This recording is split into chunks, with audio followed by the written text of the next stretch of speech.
اللهم صل على سيدنا ونبينا وشفيعنا وحبيبنا ومولانا محمد صلى الله عليه وعلى آله وأصحابه وبارك وسلم. اللهم آمين.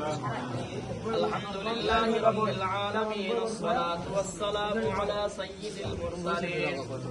ربنا ظلمنا أنفسنا وإن لم تغفر لنا وترحمنا لنكونن من الخاسرين. ربنا آتنا في الدنيا حسنة وفي الآخرة حسنة وقنا عذاب النار। এই রব্বুল আলামিন আল্লাহ পবিত্র আসর নামাজের পরে মাগরিবের পূর্বে ইফতারকে সামনে রেখে আল্লাহ সূরাতুল ফাতিহা ইখলাস ফালাক নাস পাঠ করে আল্লাহ তোমার পাক শাহী দরবারে হাত বাড়াইলাম। মেহেরবানি করে আমাদের যাবতীয় আমলগুলো কবুল আর মঞ্জুর করে নাও। আল্লাহ দেখতে দেখতে মাহে রমজান মাস চলে যায়। আল্লাহ জানি না কার জন্য জীবনের শেষ রমজান হয়ে গেল। আল্লাহ রব্বুল আলামিন আল্লাহ মেহেরবানি করে আমাদের জীবনের সমস্ত গুনাহগুলি মাফ করে দাও।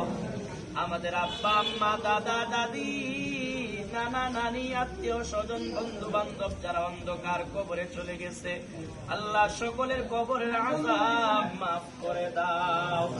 কবরগুলো জান্নাতের বাগান বানাইয়া দাও। এই রব্বুল আলামিন আল্লাহ আজকে ইফতারের ব্যবস্থা করেছে আব্দুল খালেক দেলোয়ার ভাইরা, আল্লাহ মেহেরবানি করে আল্লাহ তুমি ইফতারকে কবুল আর মঞ্জুর করে নাও।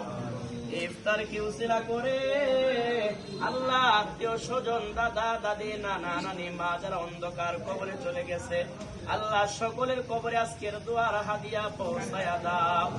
আল্লাহ অনেকবার একটা সন্তান দুনিয়া থেকে ইন্তিকাল করে কবরে নিয়ে গিয়েছ।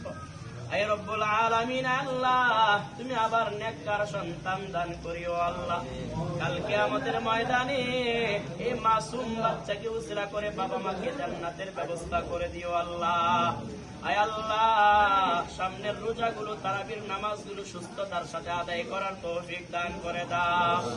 আয় রব্বুল আলামিন আল্লাহ বাকি রমজান পর্যন্ত আমাদের সকলের হায়াত আল্লাহ তুমি বাড়াইয়া দাও। আল্লাহ যে যে কাজ করে ওই কাজের মধ্যে খায়র ও বরকত দান করে দাও। আল্লাহ হুজুর হোসেন সাহেব ইন্তেকাল করে গতকাল কবরে চলে গিয়েছে আল্লাহ তুমি তাকে মাফ করে দাও।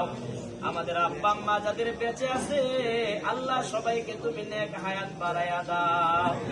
রব্বির হামহুমা কামা রব্বায়ানি সগীরা। وصلى الله تعالى على سيدنا محمد وعلى آله وأصحابه أجمعين। আল্লাহ মওতের কঠিন মুসিবতের সময় আমাদের সকলের জবানে জারি করে দিও লা ইলাহা ইল্লাল্লাহ মুহাম্মাদুর রাসূলুল্লাহ।